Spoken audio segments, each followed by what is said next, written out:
like kind of like made that plan to go on so Joseph could see it, so he knows what not to do in the situation. It's hard to make a decision when you can't see the final result. Joseph couldn't see that he was going to be, the big shot in Egypt. Yeah. But you have to be courageous. You have to be brave. Because if you are going to put your foot firm for God, All of it is unfair, but the fruit of it was for those joining in Instagram, we appreciate your support. We're going to start. This is another episode of The Walk. As a matter of fact, we miss Autumn. She's doing incredible things out there. So go, Autumn, go get them. And welcome to The Walk. It's another thing that we do to commemorate the faith that we have with Jesus, our Lord and Savior, with God, and to build that relationship. And today we're going to be talking about Joseph. We're talking about Old Testament Joseph. So there's no confusion. So I wanted to bring you the question because, like, for example, Kevin was just exploring into Joseph, and I wanted to bring that question to you. What are your thoughts now that you know a little bit about Joseph? yeah, definitely. So at first, when I thought that we were gonna go through Joseph, I thought we were gonna go through New Testament Joseph, Jesus is Joseph, and then I realized that when I got into the book, there was another Joseph that I haven't even touched upon before, and Joseph is a really really strong character and person. He stuck to his convictions. Something we talk about a lot is sticking to the convictions. Joseph, great example of that, especially when it was around his own family, right? Like you have your brothers that you grown up with, and they didn't even believe in Joseph's convictions, and it was very interesting to me to basically wrap around Joseph's story around just like trust is a big one in his story, and then having basically he kind of goes against the grain within like he gets sold to slavery, right? So I guess I want to walk the people through Go ahead, man. Go ahead. Do your thing. There's a lot to cover with Joseph. yes, there is a lot to cover with Joseph. I guess we could break it down into parts. And in the beginning of Joseph's story, um, he was just born from one of Jacob's wives, and in that Jacob's his Jacob knew that he could trust Joseph amongst his other sons. His other sons slept with one of his with Jacob's wives, right? And that's a infidelity, right? Within his own. They also did. Do you read the part where also did you see the part where also like his sister was gonna get married to, and Yeah, then they make the other king get a prince get circumcised with the whole. yeah, that was an interesting part too, because they were on a. It wasn't a so it was interesting to see how God acts in that sense, because like God wants to protect His people, and His people got stepped on. So his sister got raped by one of the at a party at one of the I think it was in the movie it looked like a wedding that was going on. Yes, yes. Yeah, and then she got way too drunk and was in another room, and one of the princes from that kingdom like raped his sister. Then they wanted to marry her, and to basically they were trying to clean their own hands by marrying her. But it's like, how do you marry the person that you just raped, right? And Jacob he was sitting on the thought, which is kind of like, why would you sit on that thought? But Jacob just wanted peace between his kingdoms. But again, that's his own daughter, right? And the people wanted to protect her, so they converted them over, circumcised them, and got their own men weak, right, in their own country, and they did an attack. They basically did revenge for his daughter, by all means, it's like it was the right thing. It was like a right thing to do, right? It was a But it wasn't what Jacob wanted. Jacob already made a peace because Jacob believed in peace. And then this is another reason why he couldn't trust his sons, because they will go against the will of his own father that found peace in perhaps one of the worst situations when it comes to, like, your own daughter being raped, and that Jacob was able to forgive that too. Mhm. So think about that. That tells you, like, the amount of love this man had for God, and God making him understand that forgiveness is the ultimate tool. But is it really peace though? Because then it's like feeling bad for the daughter because the daughter is just already like then she kind of will feel unsafe around in the whole in her life. It's kind of like the daughter lost her innocence Hmm. in that moment. And I guess her brothers just they did like rightfully like they wanted their revenge on it, right? But Jacob did want the peace. Jacob was able to hold the peace. It's and that's what makes that part look like a little bit so touchy. Exactly, because it keeps you, like, it's like a dilemma. And you're like, did they do the right thing or not? But what's important is that they do the right thing for God. Yes. And like, for men, revenge could be the first thing that comes into your mind, and obviously you want to react to something so vile, like somebody being raped, and you want revenge, but at the same time, like, it tells you, like, where Jacob's heart was compared to kids. His kids were always doing menacing things. They were always drinking. They were always with women out there. Jacob couldn't even trust them with their own, I would say, money.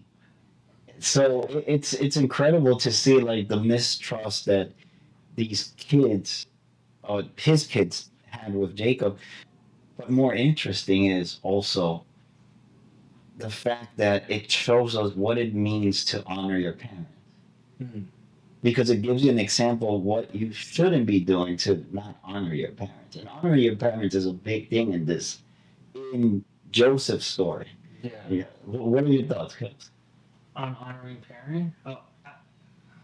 I'm gonna connect a little bit from Yeah, yeah, like yeah. Go ahead. so in Egypt, Joseph kind of went through the story with not the pharaoh, one of the pharaoh's like leaders. Yes.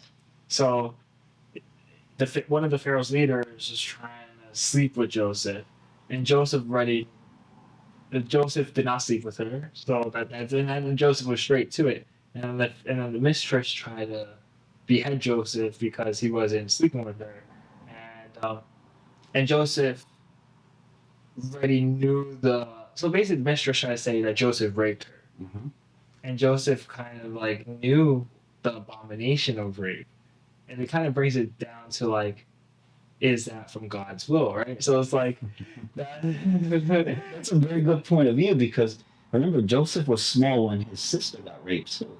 Yeah, he witnessed it. He observed what was going on through what his brothers did on that end, right? So Mhm. it's like God kind of like made that plan to go on so Joseph could see it, so he knows what not to do in the situation, and like he already has gone through the experience of like what it's like to have a community member that was raped in that situation, right? And that's what makes it hard. And then honoring parents. So with the brothers were menacing. They would sleep around with prostitutes. They'll We're the cool guys today, like what we consider the cool guys, going out to the yeah, bar and getting in fights and all. yeah, literally. It was so hard for them to go through on that. And it's just like they weren't honoring Jacob, and Jacob was leading them a path. Jacob was giving his people a path to go through, showing them the right things. And the brothers wanted Jacob, their father, to honor them, but they weren't gaining in the righteous way, in a respectful way. They weren't honorable because of their acts. Because if you think about it, Joseph is perhaps almost the last son Jacob has, because Benjamin and then it's Joseph, the last two. And Jacob comes to the conclusion that he's not going to leave the, I would say, the inheritance, the power to his oldest son.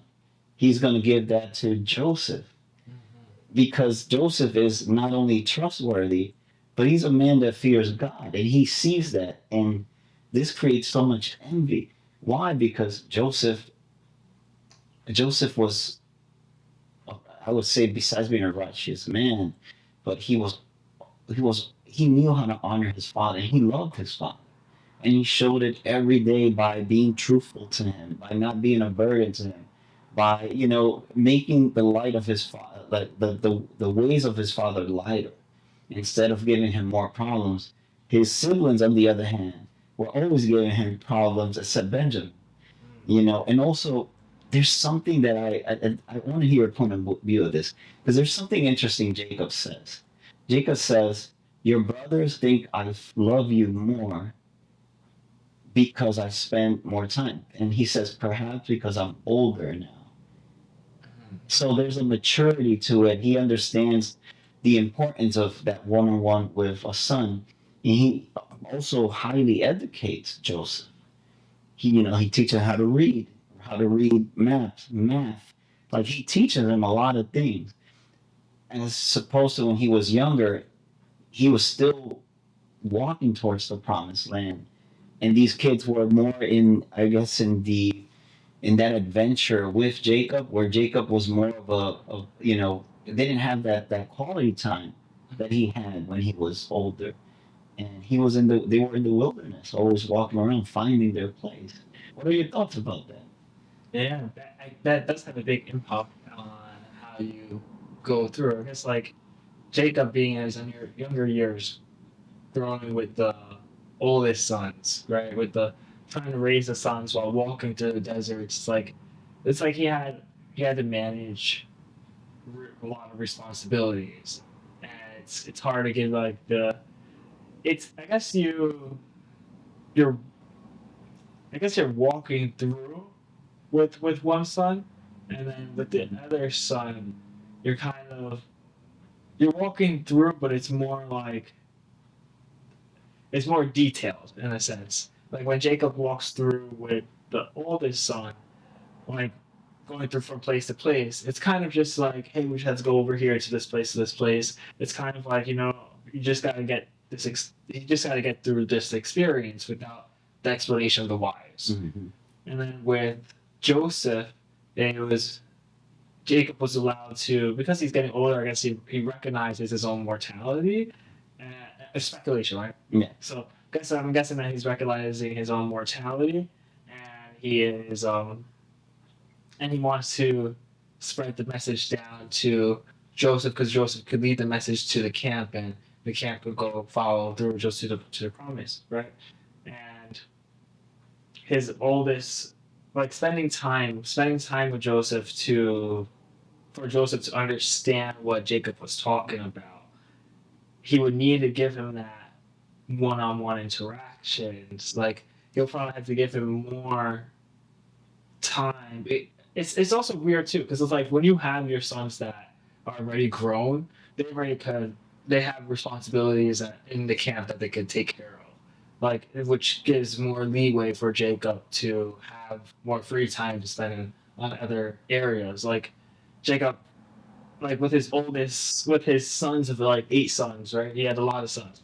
So Jacob with his sons, they're able to lead different segments of the camp. Like, so Jacob doesn't have to focus on those big segments. Instead, he could focus more on developing Joseph to be the next head of the camp, uh, which is probably what he does. Which, because he is spending more time with him, he's training him more than he was with his other sons, because he knew the responsibility that Joseph would have on his back. Um, and then it's cool to also see like God's will in that too, because because Joseph was able to read, write, and understand different areas. Like when he got into Egypt, that's what saved him from his knowledge from being like he was in Egypt being a slave down at like the lowest ranks right of slavery.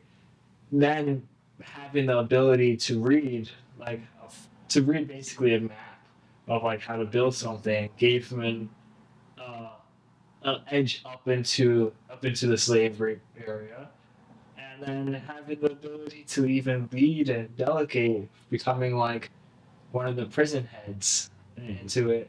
Like those are all talents and skills that were passed down from Jacob. Like Jacob is the one who kind of like taught Joseph all those skills.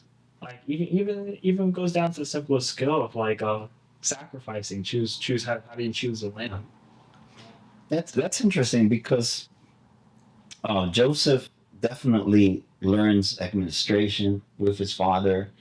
He learns how to be a good shepherd, right? And he also learns how to be responsible from a very young age because Jacob trusts him and gives him these responsibilities that perhaps belong to his older brother. Uh, Now, the whole idea of the, well, also the reason why also Jacob is one of, if not Jacob's favorite, is because also he was the first son that he had with Rachel over Kel, and so that goes really deep into Jacob. So I don't want to go there because then we're not talking about Joseph. We're talking more about Jacob. Yes. But that's one of the reasons also why he was so beloved, and because of that was the first son that he always wanted to have with his beloved wife. And now let's talk a little bit about the brothers' relationship with Joseph. And as a matter of fact, where do you see the disconnect between them? Mm. It was so going through. They kind of always tease Joseph. Like they like even when Joseph was young, like Joseph kind of saw his brothers get reprimanded by Jacob. So yeah, so they tease Joseph with certain stuff. They'll try to like poke at him, do different things. I think one of the biggest disconnects that happened with the brothers, it's when the brothers were being menaces and they went to go eat without the sacrifice and eat without the community. So they just went with all the guys into caves, eat a lamb, Mhm. and then they tried to blame the lamb on a mountain lion. And then they try to take Jacob as a fool for thinking that a mountain lion called the lamb. Yeah, that's such a hard. It's like, why would they even try to do that? Like, the guy was a shepherd too. Like, You don't think you're Jacob being even older, and as a matter of fact, Jacob's story talks about like he was shepherding thousands, hundreds. I'm sorry of like he would have noticed the difference. yeah, the difference is totally what a bite looks like versus like a cut. Like, those are big differences. And like Joseph, Joseph was around that when they killed the lamb and they were like eating it, and then they started teasing him with the lamb skin, and like Joseph didn't like. I guess the disconnect was when I don't want to say Joseph tattletale. Like he didn't like really. He said the truth. Yeah, he said the truth to it. So he told Jacob the truth, right? And that's what broke their this because the brothers wanted Joseph to lie for them, and that would be Joseph basically getting into the seat. But that's kind of like what happens in today's society. Mm-hmm. If somebody stands for the truth, what happens to you? Repercussions. This is kind of like this. It's kind of like the same concept. Let's say you're in a job or you're with a group of friends and somebody's doing something wrong, and then you say the truth. You're seen like the bad guy, just like Joseph must have felt like I'm betraying my brothers, but am I really doing that? Because at the end of the day, I'm saying the truth. They're the one lying. They should feel bad because of what they're doing instead of I'm feeling bad because I'm saying the truth. Mm. But that's where also they can be manipulation because there's a group of people.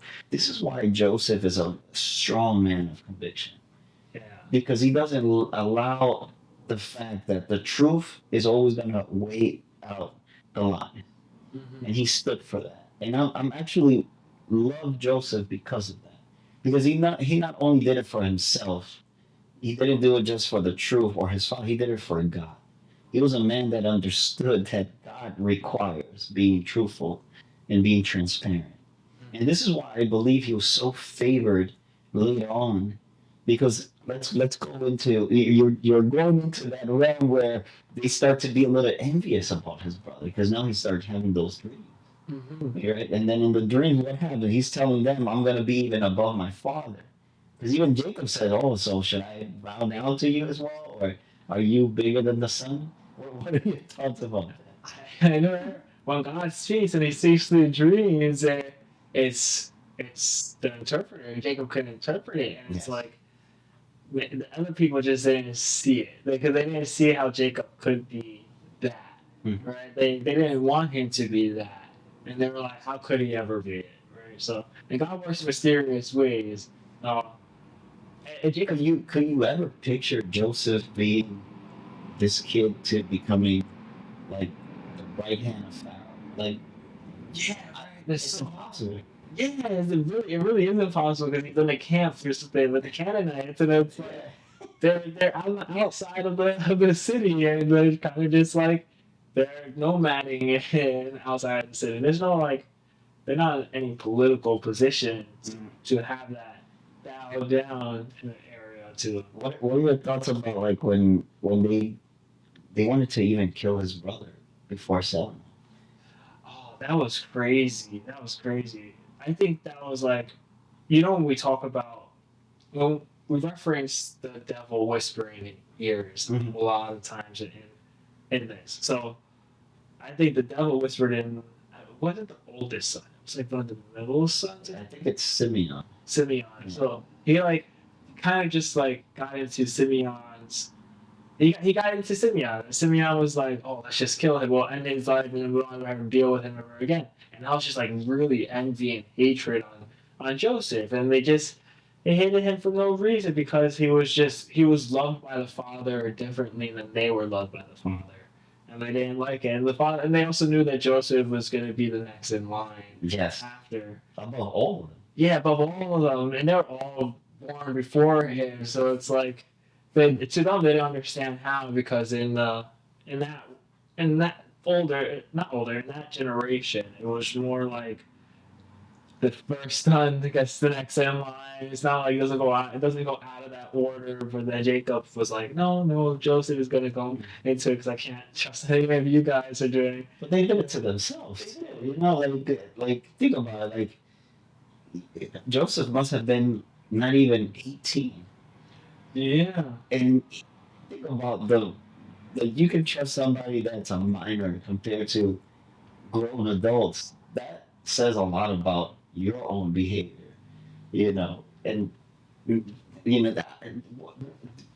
You notice, like for example, some brothers did feel bad when they tossed him into the Yes. and they were and they because they were still debating they should kill them, but nobody, a lot of them didn't want their brothers. Most of them didn't want it. It was just only that the Simon one that just wanted him killed because he didn't want to deal with that. Versus, Yeah, responsibility and pain of being Joseph having it all go through, and it was from Joseph's cry in that ditch where they were like the humanity started coming out more in them. They were like, that's our brother, and like the oldest brother was like, no, we're not gonna like we could discipline him, we could teach him a lesson. yeah, but let's not because I think he does mention a little bit how would God view this, Mm-hmm. because he does mention that I believe. Yeah, right. So like you would never want to shed your own brother's blood, right? Like that's the craziest thing. That's your own brother, and it kind of made me even think about like the group of brothers in there too. It's like, dang, they just did that to Joseph. Like Simon was the one who like really initiated it. Simeon had You see? some real hatred towards So sure, it's like they could just do that to any of them then too. It's like that's just like they just did to Joseph. What makes you think they want them to do it to them? It's Do like you, that do was you think the funny. idea of selling her was really the best option? I don't think it was the best option. I think it was them justifying themselves being merciful. And then rather than killing him, they're like, "We'll just sell him." And it's like, "Oh damn, you just sold him for a bag of silver." But when we go back into God's will, like by the end of the story, there's 7 years of famine, and the Canaanites needed him, and Joseph was in line to provide his people with some food for the famine, and if that didn't happen, right, like if that wasn't God's will, then Joseph wouldn't be in that position to provide his people with food, and it makes me think about God a lot, like God's will. Because me and Autumn were talking about like his brothers and throwing him down. Like, was that God's will or was that his brothers doing like being like I guess possessed by the devil, right? And it's like I was arguing like that is God's will. Like God in a lot of stories we see God put his people through hardship. I don't want to say like suffering. Like I want to say more of like hardships because I'm going to speculate that Joseph was wasn't necessarily suffering. He has God by his side, so it's not like he was like suffering. He was just going through hardships and like yeah, of course he missed family. His own brother sold him, but with his convictions, he always had God by his side. Even the Egyptians knew that. Like he stood by like even while he was a slave. He was like, I'm not going to bow down to any other God. I only have Hmm. one God, and he said, I'm going to do that through even if my life is on it. Like he wouldn't mind being a mature wasn't it? Not mature. Yeah, yeah. I know exactly what you're talking about. Yeah. He didn't mind that, but since you're speaking about suffering, what what are your thoughts about Jacob's suffering? Because remember, this is Jacob's beloved son, and then to break his these brothers, they didn't were not conscious about breaking their own father's heart, and I think that's exactly the message. There is also like, how often do we break God's heart? Mm. Because we are also like that. And there's very little of us that can be like Joseph that brings joy. But think about that, man. Just think about the fact that you arm this lie, you sell your brother to slavery, and then you come back and you got to face your own father and lie to him too. And then not only lie, but break his heart. Like, how malicious do you need to be? And I wonder two things, and you give me your perspective. How do you think Jacob took that news, besides being devastated? But also, how do you think some of their brothers felt? Do you think they were able to reflect, Mm. even though they didn't take any action, because obviously they didn't do anything to tell his father the truth? But how do you think this weighed in their conscience for some of them? I remember in one part of the movie. Yeah, I'm reflecting on the Joseph movie by the way. So like reflecting the Bible, like so many good scriptures in the Bible and the movie, and like they connect very well. So in one part of the movie, the oldest brother sleeps with one of the prostitutes and then starts telling them Hmm. about his story. And then the prostitute goes on like, "Oh, you sound like you're mourning because you killed him." And then it's like Hmm. that connection was still there. They were mourning because it felt like they did kill him. Yeah. Technically, it was like they did. They didn't know where he was at. They sold him out to slavery, and they don't know what he's doing. Like they don't know if he even if he's still alive. So like they were mourning like they took his own life. So I think like they they had a weight on them for one lying to their father because they all talked about Jacob mourning for like 20 years of Joseph, and And they even still didn't tell him the truth. Yeah, they still did because they were just so scared. They were scared of their own father. They're scared of their father's will. Like they're like, how would he punish like them? Because of course there'll be a punishment Of towards course. that, right? Consequences. Yeah, exactly. There's a consequences to that action. That's for sure. Right? He threw your own brother down a well. And then he threw him in a ditch. Then he sold him to slavery. Like, Like, who does that? right, and they knew that Jacob had the authority in the camp. He had the authority over the food, had authority over the shelter. And if Jacob wanted to kick the brothers out the campsite, he 100% can. Just be like, be gone with you, right? And that would be like, but Jacob, he wouldn't do that. He'll probably just like do a different type of, he'll do a different type of circumstance to give them that discipline or like the discipline into what to what they did. They'll probably put them on an adventure to go get Joseph back from slavery, right? So that's one of the things. I think that's like. Sorry, But that tells us a little bit about the human nature itself. Mm. Because, for example, Right. the human nature itself, in terms of like how sometimes we do bad things and we still don't come clean to things because we still believe that the lie is gonna be better than setting yourself free with the truth. Mm. So I do see this a lot on a psychological spectrum where a lie will always hold you hostage as opposed to the truth will always set you free. So in reality, when I look at Joseph's story, Joseph was sold into slavery, but was he really a slave in his mind, in his heart, with God, with his father? He was free. He was free in his mind.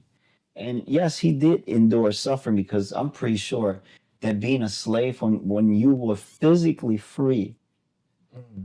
comes a lot of pain, but his spirit, his mind, his conscience was completely clean, that he didn't do anything wrong to deserve the bad that was happening.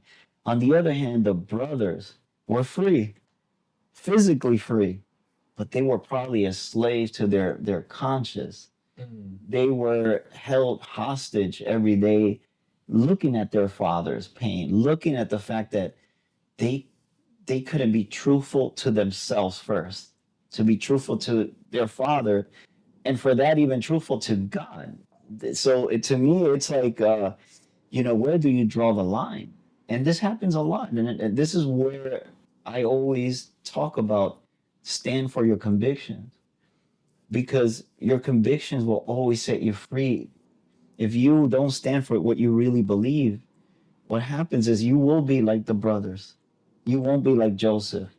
And with Joseph, understand that standing for your convictions and doing what's right and being truthful is going to be a painful process in life. People are not going to believe you.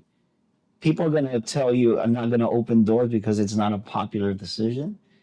But at the end, God will always put you at the highest point, just like when he dreamt. That's why I wanted to take you a little further in the story. Uh, he gets sold as a slave, and then he goes to Pontifex, right? That's his name. Yeah. Um, what are your thoughts about Pontifex? Oh, he was interesting because he saw something in Joseph, like Pontifex, the guy who was above the actual guy who was like whipping, right? Yes, the Pontifex is the guy that bought him The, because he was a right hand of Pharaoh. yes. Oh, yes, yes. Speaking about networking,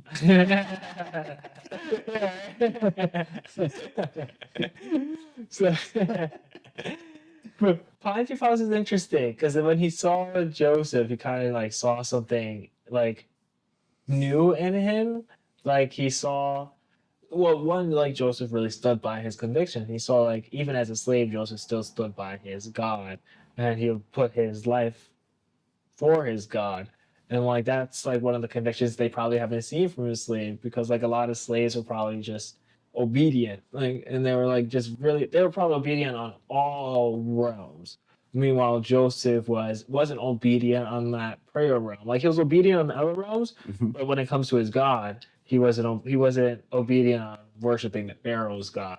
He was obedient on worshiping the God. Hmm. So that's one of the things that Pontifex admired in Joseph. And then we see that admiration again when Pharaoh even admires that in Joseph, where Truthfulness. yes, their truthfulness, Joseph's truthfulness, it spoke loud where the trust came in from them. Like Pontifex had him as like a low slave at first, and then he went up into a high rank because then Pontifex saw that he could read, and then Pontifex and his wife saw that Joseph was valuable, where like the architect wanted to buy Joseph. Oh yes, I remember that. Yeah, right. And he probably would have worked well with the architect, but the architect probably would have just kept him like enslaved, like just kept him just doing like that the reading the manual because like he was great. He was strong. It wasn't like Joseph was weak, right? So he was able to lift up those materials. And then Pontifex and his wife saw that Joseph was extraordinary. Maybe his wife saw it for a different reason. Oh yeah, we'll definitely talk about that, and Autumn has a few questions about that. But continue. Yeah. So they saw that they admire something in him where they could develop the trust in him and gave him a little bit more responsibilities. Like Pontifex then goes on to admit that they were raising Joseph like it was his son, and Pontifex was like, "I gave you like dominion over the household, over the land. You were a free slave, even though." Exactly, like kind of like diplomatically saying, "Yeah, you're a free slave." Yeah, it's Well, he like was like an administrator for him because if you read the Bible, it talks about like everything Joseph touched was prosperous.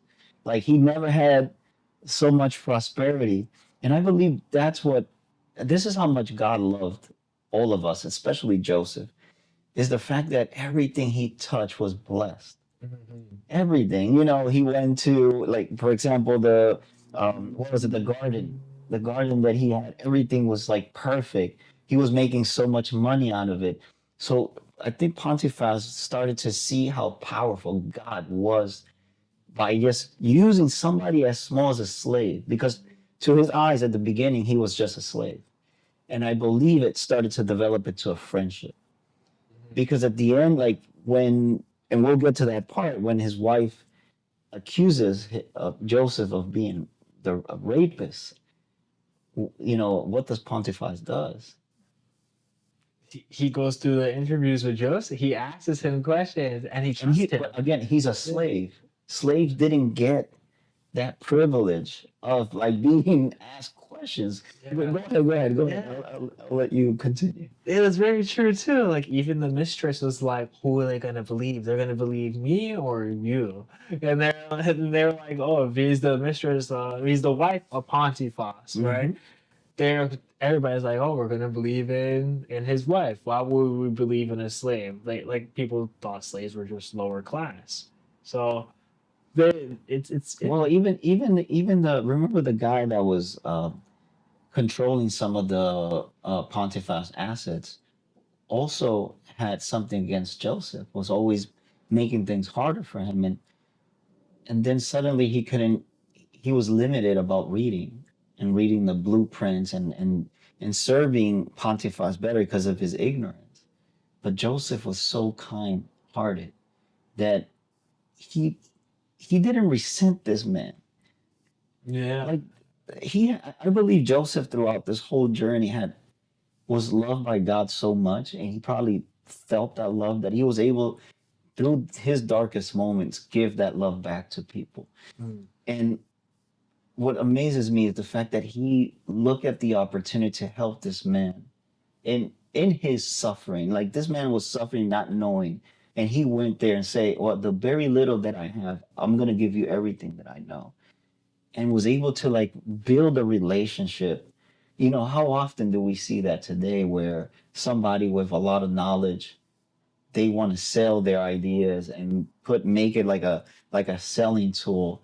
We see that a lot, like, hey, you want to learn how to um, invest, yeah, pay this like. But Joseph, in the worst situation, without any rights, without any money, gives everything that he knows and has. What are your thoughts about that, Kevs? It goes on the heart of the person. Joseph knew he had a skill. And he knew that the other person. Many skills. Yeah, Joseph had many skills. He had many skills. And apparently he was also good looking. Yeah, yeah, right. So he was blessed. He was blessed from God in that sense. It was the Brad Pitt of the Bible, though. Yeah, yeah, right. So they knew that Joseph knew that he could service in many ways, and I think Joseph knew that he was a tool of God's work. And if something was lacking, I don't think Joseph knew that he could fill in a gap. And the gap was even at that reading level his for his punisher, the person that He was like a punishes him. foreman, I guess. Yeah, for Like, the almost like a foreman. foreman, yeah. Joseph knowing that I think Joseph just wanted to provide himself as a tool no matter what it was, like God's tool to do it. Like work ought to get done. He didn't want his foreman to look bad in the eyes of Pontifex, because then that would just bring the foreman down to a different level. I think Joseph just like he wanted to share his gift, no matter what it was, no matter if it was That's a like good point. even with interpreting dreams, even at that level, like further down the story, Joseph interprets dreams, and like he provides that gift forward. But he doesn't shy. He doesn't shy away from it because he knows it's God's gift. He knows it was God given. Hmm. And he's not looking to make something out of it too. So this is where I'm actually going to add Autumn's questions because they're actually on point. So one of our co-hosts, Autumn, well, she's not here. She's having fun somewhere in the city, in Connecticut, I think. Yes, yes. So she says, right, Joseph's merciful heart is a reflection of God's merciful heart. Joseph is a chaste man. His love, his for chastity and purity is a beautiful witness. He doesn't back down on his belief even when confronted with death.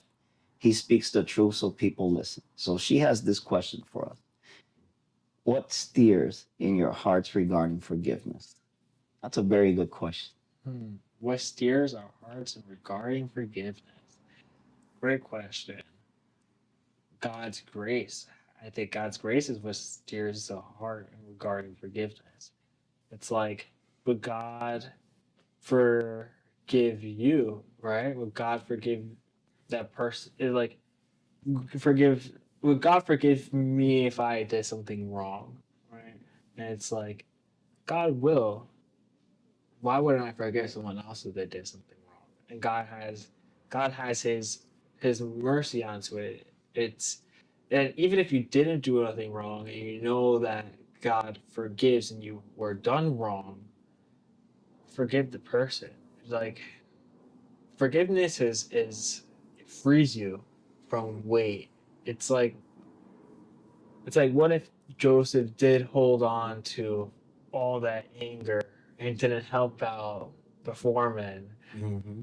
Like he probably would have been in a worse situation than he was. Like what if Joseph held on to all the anger of his brothers, and he probably wouldn't have fed the Canaanites during the famine. It's like That's an excellent point of view. He wouldn't give himself the opportunities that God was providing that path for him because he's blocking himself by the anger, by not building bridges for himself. Because that's what God wants you to do with your talents. He wants you to do with relationship is to build bridges and not walls. So that's a very good point of view. And the other question that Autumn had for us was, what are the roadblocks to forgiveness? And the the biggest roadblock is not reflecting well about the hurt mm, and not being able to understand what are the positives of it, because most of the time you're thinking about, let's say, revenge, like the brothers did. Revenge, mm, again, you become slave to revenge and it holds you hostage, and you, because you don't measure the consequences, because I don't think they measure the consequences of, we're going to sell Joseph and we're going to be fine, we're not going to think about it. his older brother always mentioned, like we did with Joseph, right? To his other brothers. I don't know if Yeah. you remember that. Mhm. He's thinking in his conscience like we did so wrong. So why hold on to that? Why do people prefer to hold to things that really won't add any value to your life? Instead, let's become like Joseph. Mm. You know something, this person is doing wrong, but is that going to set me free? Mm. Is that going to really make me understand my true value and what I can offer regardless of what others are doing? Because that's what Joseph puts himself in this whole story. Is like, okay, you want to lie? I'm going to be truthful. Yeah. You don't want to be helpful? I'll be helpful. It's not about what the others do, it's about what you do and what you control. And when you start, Joseph always saw the cup halfway full because in that cup he always saw God. Mhm. Yeah. He always saw God. He didn't see anything else. He never lost, eyes on the prize with God. What are your thoughts, Kev? Yeah. Like roadblocks to forgiveness. And it's, Resentfulness is the biggest one. yes, that's resentful. And it's so true. Like you're holding on to having you're gonna hold on to the pain of like the line, or you're gonna reflect on the pain and forgive and then be free. And like Joseph's brothers, they knew they did wrong. It's like it's easier for somebody to react in a moment of hatred of things of like Simeon saying, "Oh, let's just kill Joseph and then just get rid of him right now." But Simeon wasn't reflecting on the consequences of the future of like what happens if we kill Joseph right now? What would Jacob, what would our own father think? How would we get punished by our father? He wasn't even thinking about like, oh, they said just kill Joseph, but they didn't even think about how to cover up the death. Like they basically just did the thing with the sheepskin. Like if Jacob wasn't gonna know.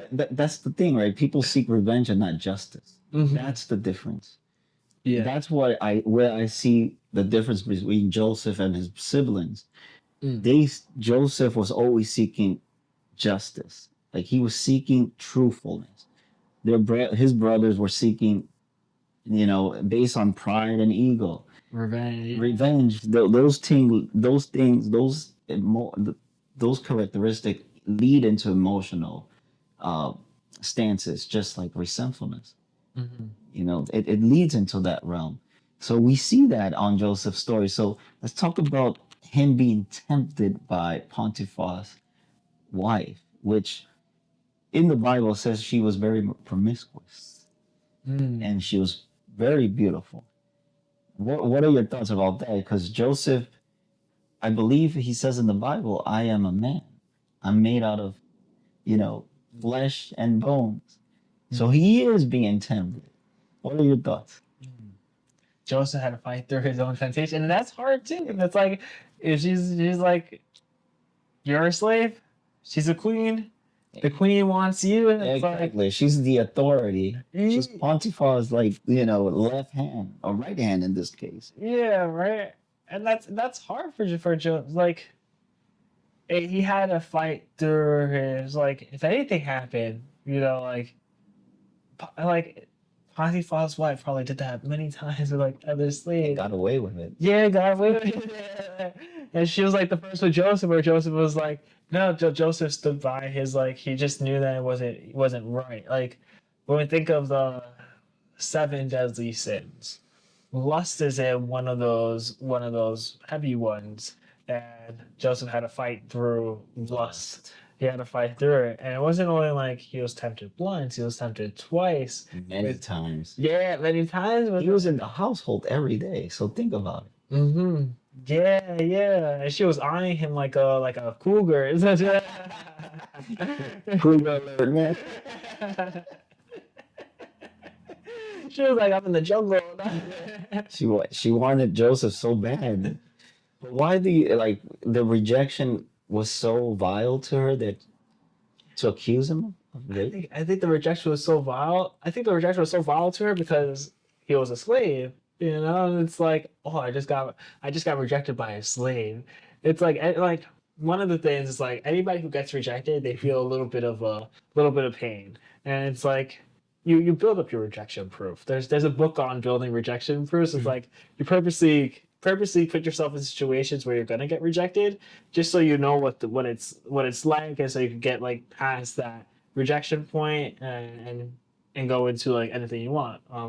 So like rejection just hurts in general. So she probably got like the biggest rejection because it was like God. it was from a slave she got rejected from. It was, Yeah, and the important thing about also that is the fact that, again, going back to conviction, he could have easily given in and say and excuse himself by saying like, I'm just a slave. So this is what Autumn asks us on this question. mm, She asked, when faced with possible persecution, do you stand firm in your beliefs in the Lord?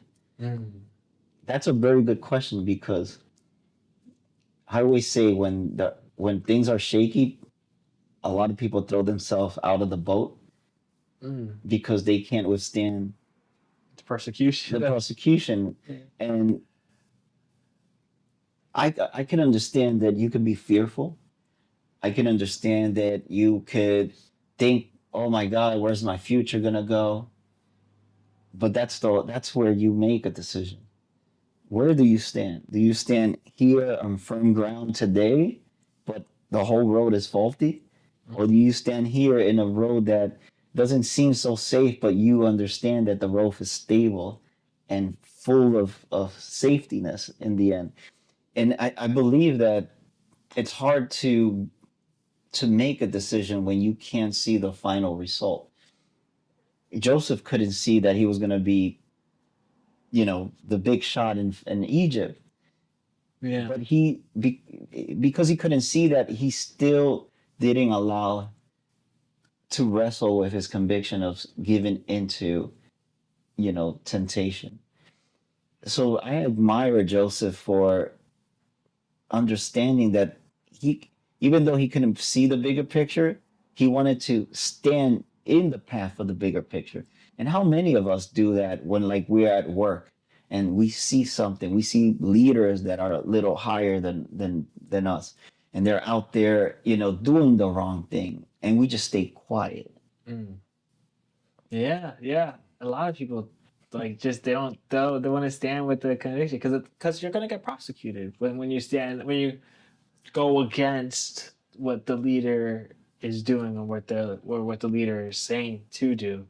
But like if you know it's not gonna work and if it's wrong or if it's like if it ends up to be too much when there's a other path and if you don't say anything, you're kind of you holding back your own voice, your own conviction, just like you're a slave to not saying anything. Hmm. They're like, well, we're really free. Like you don't know if, like, for the person who is not saying anything, you don't know if what you say is gonna make it a better environment, make the leader recognize something. Hmm. Just it adds perspective. Like the truth isn't just one thing. The truth is a combination of many things. Like, how would I say this? Like for example, like flicking on a light switch is like is it the truth of it is like you just flick on a light switch, and then the truth is it's like, oh, the circuit from the light switch then goes onto the light and the light opens up. It's like those are two truths. It's Yeah. just two different perspectives on the truth. But speaking about the truth, because you're mentioning this, but also you have to understand which rewards do you choose? Mm, The reward of people, the reward of God. And I believe the story of Joseph teaches you that you can choose people, but the rewards are always going to be of betrayal or very limited mm, versus suffering and enduring through God's love and finding that path. And the rewards will be sweet. There will be he will put you in the highest places because you have stand through all the unpopularities and all the I guess the hardships that God says, well, you're worthy of this. You earned this. You were able to withstand the storm because that's the test. As Yeah. soon, I'm telling you, as soon as people are tested, they run away, and it's easier to do that. Hmm. It is easier to run away from your test. Oh, hold on. With Joseph, uh, being accused of being a rapist is it was so immoral to him that he couldn't even think of the idea of doing that kind of act.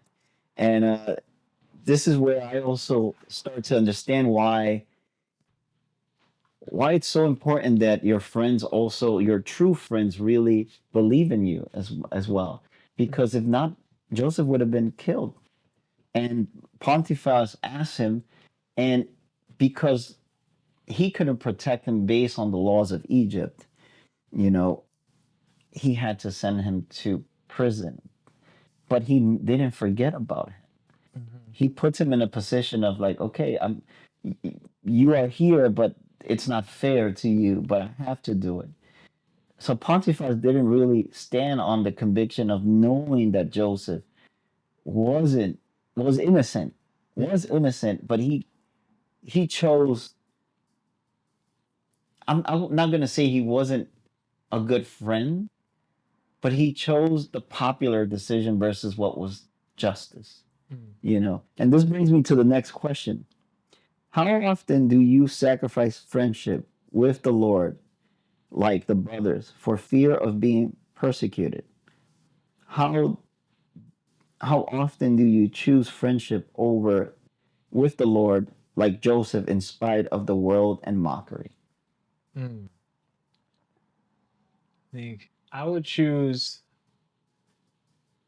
Oftentimes, I would choose God's God's like the Lord's vision and grace over any conviction. I mean, like you see, you see it in me like where I'll stand in something because it's the right thing, right? It's just one of I wouldn't say the right thing. I don't want to. It's the right thing. Like as to how it's viewed. It could be the efficient thing on how it's measured. And one of the ways that it's like I will stand on what I viewed what was right and efficient because of the what was measured throughout it. I will stand in those convictions because then what truth is, it's like truth is God, right? It's like no matter how you go through, like truth is God, and then No God matter how you try to play it, yeah, yeah. No, I try to like God's the truth, and like God will stands by truth. He stands in conviction towards truth. Like I guess if my, I don't think my convictions have been tested. Well, or at least I don't know if they've been tested. I well, you'll stand in know. it. Yeah. You'll know. And the reason why I say this is because, you know, based on my experience, um, celebrating a Sabbath day is important for me, my convictions with God, and to honor God. And a lot of places of work, they believe that you're just trying to use a excuse for religious observance. And I remember, like it was yesterday, working at this place, and that wasn't being respected, and it was being mocked. It was being like, oh yeah, you know something, uh, we're gonna work this out. You're gonna have to come every Sunday, no matter what. And I remember saying, well, I'm not gonna work any Sundays. Yeah. I'm not going to work any Sundays. Not because I'm a bad employee, not because I am doing something against policy, right? It's just more because of what is bigger, what's more important. Is it God or is it a company? What you think is going to be more beneficial? And this is where, when you stand for God, you will always win, Hmm. even though if it feels at the beginning that you're losing. And I remember, like, I had to go through all these eight hard things, and then led to a discussion at the end with the higher executives. And I was like, you know something, I I understand my rights. Yeah. I'm a man that went to war to defend everyone's freedom. And you're telling me today that I can't practice my religious beliefs? Like, who are you? Do you believe that your corporation is bigger than the Constitution? Do you believe this corporation or your power outmatches God's power? I was like, no, even if I have to, and I was willing to lose the job. I remember telling him, I'm willing to lose my job. If you put me every Sunday to work, I'm willing to lose my job. I am. And I will do it pridefully and I will do it proudly. I'm sorry. And I remember saying, but understand that there are consequences to what you're doing, because now you're literally persecuting me Yeah, and then for my beliefs. So I said there are repercussions. I am going to go to an employer attorney, yeah, and make sure that what you're doing is legal. Because if it's not, then you did this to yourself. And I'm going to base myself on truth. Within the next day of saying that, and I had to record the conversation because I wasn't also gonna I was gonna make sure things, cover your ass. yeah, people wouldn't manipulate what I was saying. So I recorded it. I brought it to the attention of this leader, and then the next day everything was magically approved. But that's God's power. That is God telling people, like, don't be afraid. Yes, it's fine to be afraid, but don't. But you have to be courageous. You have to be brave. Because if you are going to put your foot firm for God, God has all this power. Like, He's not gonna make you. Even if you lose for a bit, that doesn't mean you're gonna lose the war. Yeah. So that's what I learned with why it's so important to stand for your conviction, especially it's for God's conviction. God is fair. Mhm. God seeks justice. He doesn't seek resentfulness. He doesn't seek revenge. And also, God tells us that revenge is mine. You don't have to worry about revenge. That's me. I'm the one that holds people accountable. You're not that person to do that. You're not qualified well to do that. So what are your thoughts, Kevs? Yeah, I think that's actually a great example of like that Sunday of like having corporatism thinking that they could play God and say, "Oh no, you can't go. No, we're just gonna," thinking that they could like really hold you down into that Sabbath when it's your Sabbath. And think about how they do it. God does it through love, how He empowers people. Corporations and other people that have power, what they do is most of the people, they go on a campaign to bring fear, Yeah. and to also bribe, to put themselves up there. God doesn't need none of that stuff. Hmm. God, And God gives, God takes, man. yeah, he gets it. He takes. Yeah, just like Joe. It was like Job, exactly. Yeah. So that's why I wanted to talk a little bit ahead. Now, Joseph is unfortunately put in jail, and he's put in jail, and it's not fair. Hmm. What are your thoughts about that unfairness of them going to jail, even though his friend Pontifex knew that he was innocent? Hmm. One of the things that I was reflecting on it, it's like with God's will. Yeah, like how does God's will work? God puts His people through through things that only makes them stronger, like things that will only make them stronger throughout the time. Uh, and God is mysterious in the ways that He does it. Like maybe being with Pontifex wasn't as best as going to the prison. I remember when Joseph first got to the prison, you see people tied up to ropes getting whipped. Joseph's looking around, like crying, like, what the heck is this place? He's like, wow, like, did I just get somewhere worse now? And then next thing you know, you see Joseph then just sitting on the place, then directing the guards and the prisoners on where to go. And it's like, oh, maybe God took him out of one place that wasn't safe for him, where he almost died from someone else's not so someone else's lie. Basically, he almost died from someone else's lie, then being put into a place of the next prison, where Pontifex And this is where I see like also Pontifex like a little conversion into God, like not only Pharaoh's God but into the God, right? So Pontifex, when he sends Joseph out, he talks about Joseph like we know, like even though he's going to prison, I know that he'll be fine. I know that he'll be good, and I know that he's still free because his God is with him. And he's seen that so many times in Joseph that his God is there. And Joseph being then put into that prison, he and Pontifex giving him a basically a higher order to go to direct it. It was kind in Pontifex's view, again, like Joseph, his brother's view, they thought that they were being merciful towards Joseph. Like, oh, instead of killing you, like, Just we'll sell you to slavery. yeah, right. They never thought about the third choice. Let's just free him. So, like, they could have thought about even his brothers could have thought about that too. Oh, instead of just killing you, let's just leave you in the ditch, or let's just sell you to the Egyptians. And instead of saying like, oh, we just gotta say the truth, Hmm. right? So like, people would take their own ways out of their own Mm. like.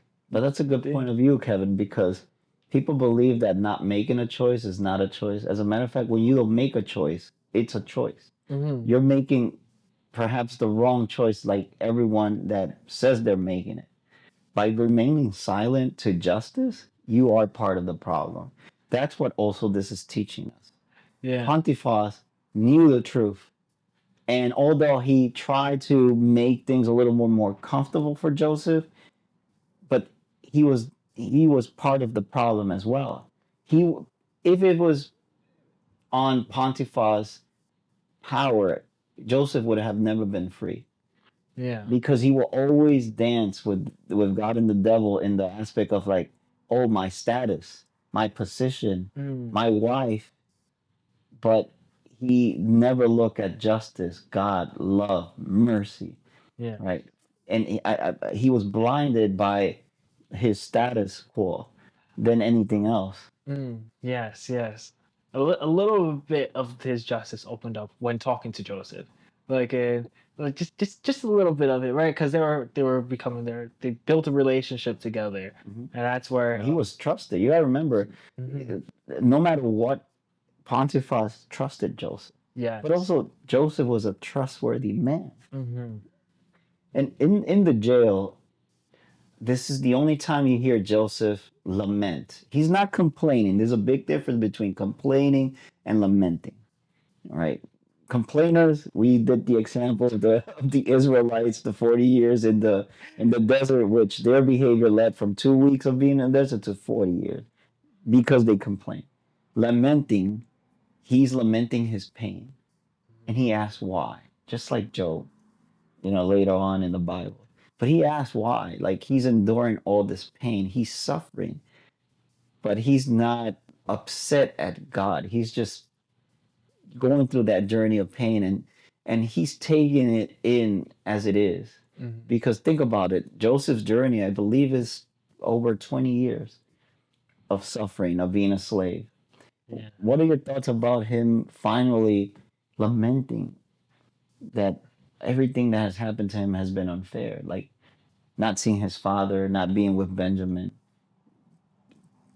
We have a lot of immigration problems today. Like he migrated against his will to become a slave, and now he's put into jail Mm. because he was accused of being a rapist. Like that's a lot, and Yeah. he finally breaks Yeah. emotionally. What are your thoughts? Whew. Makes you think about God's justice, God's will again. Even with Job, like we may not know his complexities. Like when he says to Job, "You don't know what I'm doing in order to like. You don't know my full justice. What I'm doing is good." Like we'll reflect on Job's story now till today. What he was doing was good in that moment, and then it goes into Joseph's like beginning of his story. Like what he thought was like everything that was happening to Job was unfair. It was happening from the devil, right? And everything that's happening to Joseph from him being put into slavery and 20 years of slavery, all of it is unfair. But the fruit of it was Joseph was able to feed his people from the famine. and give us a story. Like it was unfair at that moment, but then God's justice got them to have part of Egypt's food, and it's like it's hard to think of like when we're in those phases like a lot of like this is saying the world is unfair, and like it's true, the world is unfair. Oh, It's the like, world's not unfair. It's people are unfair because the world's just there. the world is, yes, You that's very you true. you That's have very free true. will to be a Joseph or to be the brothers. That's very true. Yes, yes. So like the world is the people aren't fair. Very true.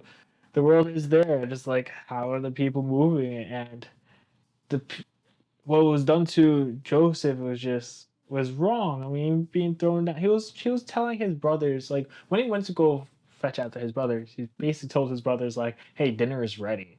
Like that's all he was doing to his Mhm. brothers. And then the unfairness first happens there where they throw him down the well. And another unfairness thing happens when they sold him to slavery. And then another unfairness thing happens when the mistress tries to blame Joseph. And then another unfair thing when he gets sent to another prison. So it's just a lot of unfairities happening. But then in God's will and in God's justice, each unfairity, Joseph got a little bit stronger and a little bit stronger and a little bit stronger.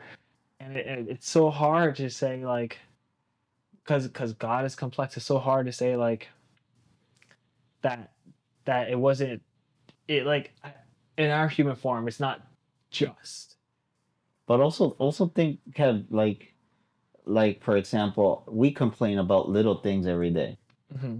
and we complain because it's not done immediately. Sometimes we have an expectation that we want things done today. Joseph was able to endure all that pain and suffering, and then finally lament at a breaking point, Mm. and it's okay. Yeah. There's nothing wrong with because if you look at his journey, there's a point where he's a human being. He shows his humanity, Mm. breaking up, and asking God why. But then remember, he sees his little tree grow, and that was the message of God. Like you're growing just like that tree, Mm. and you're growing to see. You right now you're in this very dark place where there's like one little light that makes that plant go up and rise. It's like, and then eventually the plant gets big enough where it can't be contained anymore, and it has all the sun in it. It was God speaking to him, telling him, "That tree is you. From the ground down, where you thought there was no light, I made you grow just like that plant."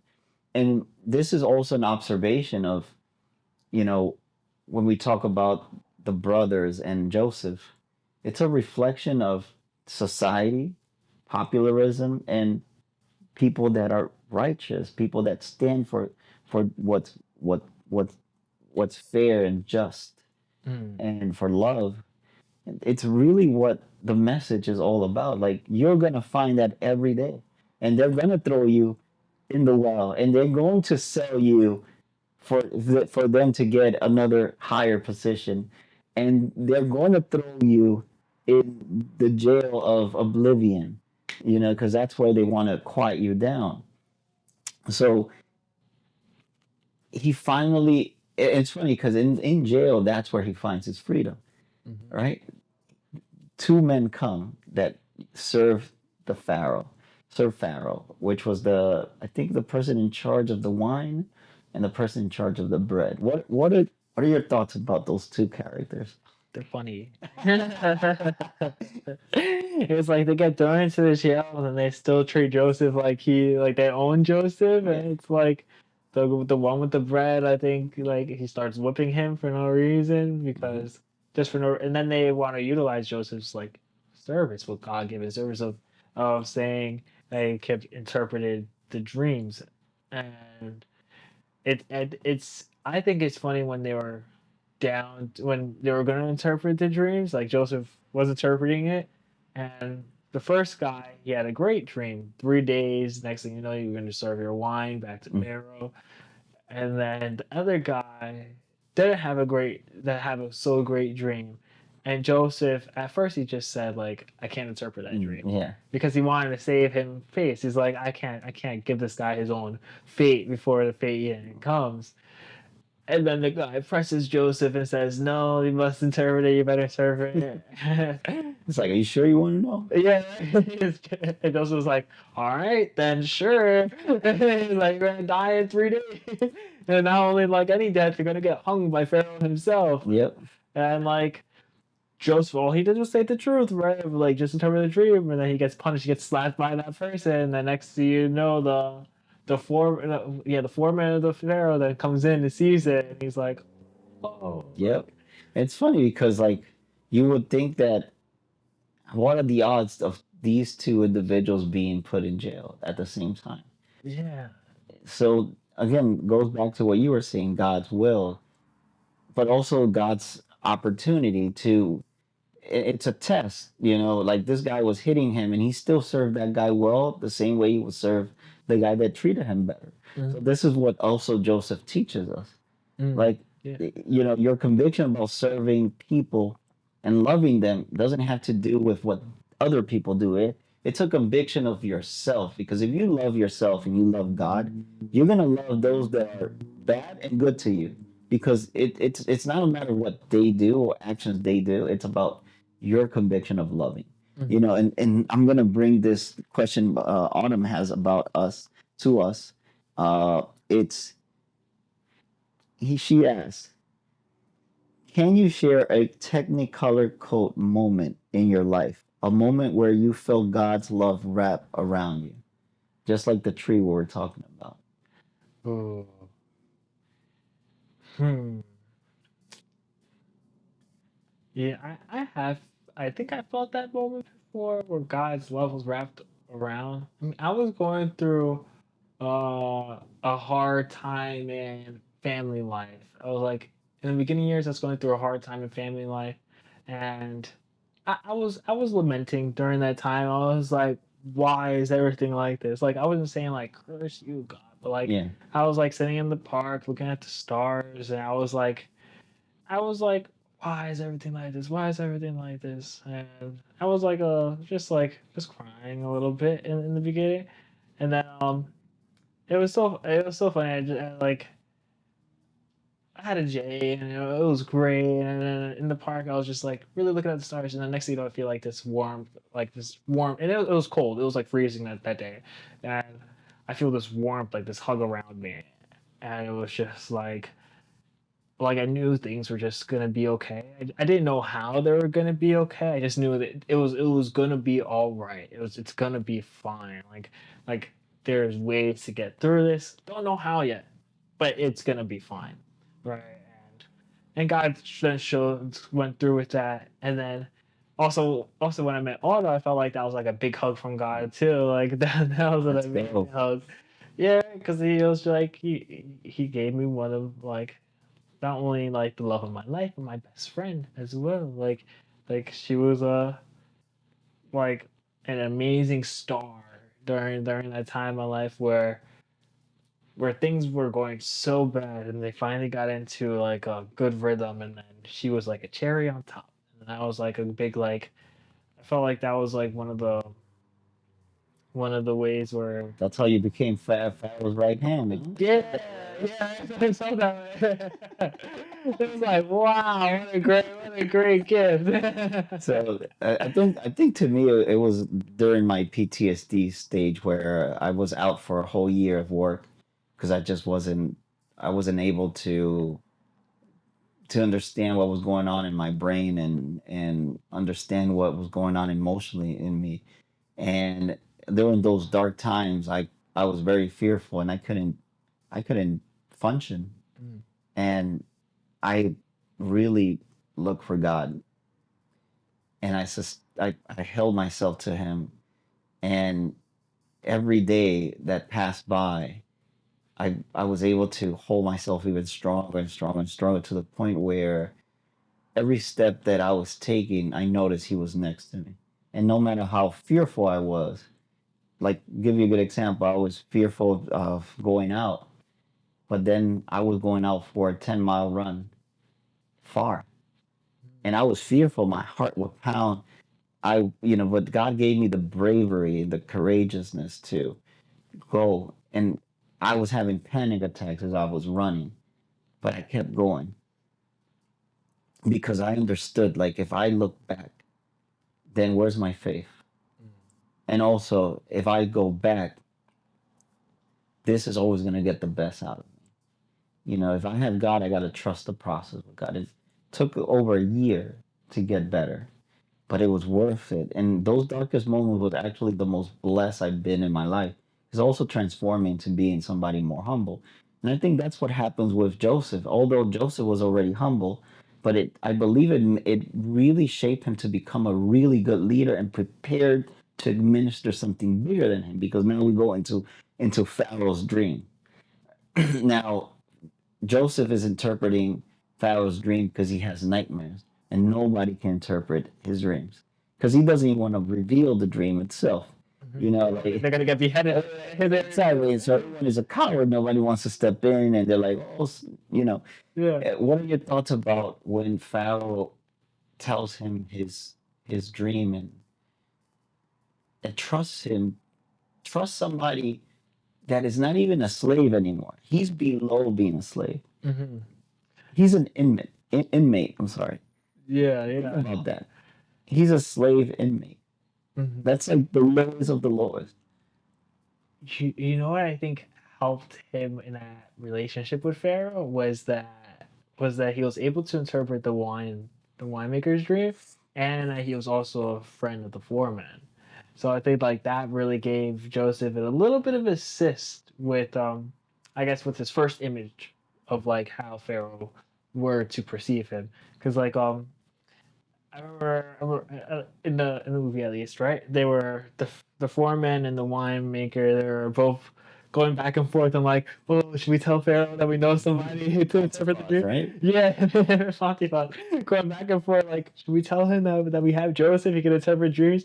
Because like they're both kind of like scared of Pharaoh. They both don't want to be like, oh, if he interprets it, we're both done with our heads. Like they don't want that. So but they go along and then anyway they tell him and they're like, okay, bring him in, and they're like a slave. And first, like Pharaoh's first reaction is a slave that can interpret dreams. What am I doing? Like what exactly is this? And then Joseph then steps in there and everybody goes down on their knees to praise Pharaoh, and Joseph already right off rip says, this is not what I'm doing. This is not my conviction. Only bow down to my God. I don't bow down to any other gods before me. And that's the first thing. And Pharaoh respects that. Like Pharaoh doesn't like he doesn't condemn it. He doesn't want to discipline it. He respects it. He respects it because he's like, that's a man that sticks by his word. That's a And man that won't lie. and exactly, that man will rather die than Yeah. than lie. Yeah, and that is so true. It's like, and that's a band that's perfect for interpreting the dream. That wasn't a bad dream, but it wasn't a good dream. It had the balance of both, and it's like God gave Joseph the ability to interpret Pharaoh's dream of that 7 years of rightfulness of being like ripe fruits, and the 7 years of the famine, and Pharaoh's like like after Joseph then explains the dream to Pharaoh, Pharaoh like not wonders, but he's like, who's gonna Okay. throw out the order? He's like, who's gonna throw it? And he sees that Joseph has A God. game plan and a game plan. Yeah, and a game plan. Yes, he has a game plan and God with him. Joseph says we just need 5% of Yeah. the crops, the harvest, every harvest. Yeah. And Pharaoh's like, oh, that seems impossible. How are we going to display that? And like Pharaoh's like, he doesn't want I don't think Pharaoh, speculation, right? I don't think Pharaoh wants the full responsibility on his hands of that dream. So he gives it to the person who has God with him to interpret the dream and lead Egypt Hmm. into a great place. But that also shows that Pharaoh's inability of managing that better also show his humility to put somebody in charge of it too. Hmm. And I'm not saying that he did it because he feared God, but he understood that he needed somebody wiser and smarter than him to do this. And he appoints Joseph to do it. Now Joseph is above every single person except Pharaoh. And this is where also obviously Joseph finds his wife, which his tribes, his the tribe gets into 12 because of Joseph's kids. But and he manages so well that the country and everyone outside doesn't suffer from that famine because he has built so much resources for those 7 years. But this is the last thing, so we can conclude. Uh, the forgiveness of the brothers. Mm, mm. That was a deep one. Like they don't. They first they don't even recognize that he's the one giving out orders along to all of Egypt underneath the Pharaoh. Like first they don't even recognize it because they couldn't remember they couldn't see Joseph in that position, Hmm. and then And they couldn't recognize his own brother. yeah, and it's so sad, right? It's so sad. But imagine after 20 years later, it's like that's a big difference of like how Joseph must have like grown to be. He must have been like a teenager when they threw him Yeah, down the of well, course. versus now he's like that man ruling the thing, right? And he's such a big change. Joseph having forgiveness in his brothers, like the first sign of forgiveness was letting them keep their silver and just saying like, here, just take the meal, but we just need one of your brothers to stay Hmm. so they can bring back the missing one. So Yeah. he kind of like tests them a little bit. He's like, how can I get them to come to admit their wrongdoing? Yes. Would they sell their brother again? Yes, That was the test. yes, when they sell their brother again. And those was stroke well, like really like striked me and it gave me like chills. Like at the end it's like when the next so they keep one brother and they go along and they're like, oh, we gotta get him back, but they don't really necessarily know, right? So then they come back to go get him and they bring Benjamin, Benjamin. and then Joseph wants to keep Benjamin because he knows like that will also hurt Yeah. Jacob, Yeah. and because it hurt Jacob when he was gone, and he's Yeah. like, how can my brothers not But would they yeah protect Benjamin because that's a representation of me? yeah, and that's what they failed to do with him. And I think Joseph wanted to see, or will they fail again, right? Or like it's kind of a test of like both sides. Like, will they fail again, or do they even still have that humility to protect one of their own? Like during it, or like did they change? And like that was like their big change. Like, hey, they went to go protect Benjamin. That was like a big change for them. Hmm. And Joseph recognized it. And then when Simeon then goes face to face with Joseph, he breaks down. Simeon breaks down, and it's understandable because The guilt of all the years. oh yeah, you think you killed your own brother and he's alive, and it's like he was trying to Simeon in his own thing. They all try to justify their own death by this, and they try to justify it by saying like, oh, wild animal killed it, but they all knew inside what they were doing. Yeah. It's That is the moment where I think Joseph's heart gets also, because he struggles and battles against that resentfulness, and perhaps it's his wife that says, "Those are your brothers. Remember that." mm-hmm. And that's where his heart doesn't get like stone, and he's able to like forgive, and then he calls for his father, right? And just to close in, the father Jacob, knowing that his son was alive, and this, I want to leave a question for Autumn, and I want us to finish with Autumn this part. What did how did Jacob take the news? Not only about and I'll leave this for the audience too. How do you think Jacob took the information that Joseph was alive, but also the view that he had for his other son that committed this? Because at some point he must have had mixed feelings. But we'll leave this for our next episode. We'll as a matter of fact, we'll record a 20-30 minute piece for this question, leaving the reaction for with the brothers, when they met, when they saw Joseph again, the feeling they must have endured, and also Jacob reunited with, and also like how did they take Joseph's new position, so Great question. Yeah, Great. we'll leave you with that question. Please leave comments if you want to participate. The comments are welcome. But that concludes Joseph episode today. I would say it's 1/3. We'll add the other quarter with those questions when autumn is back too. So stay tuned for more stay tuned for more of the walk presented by Ethics Guild podcast, and we'll have another live stream tonight. So Yeah. stay tuned with that. Thank you. Thank you, guys. See you next time. Peace. All right.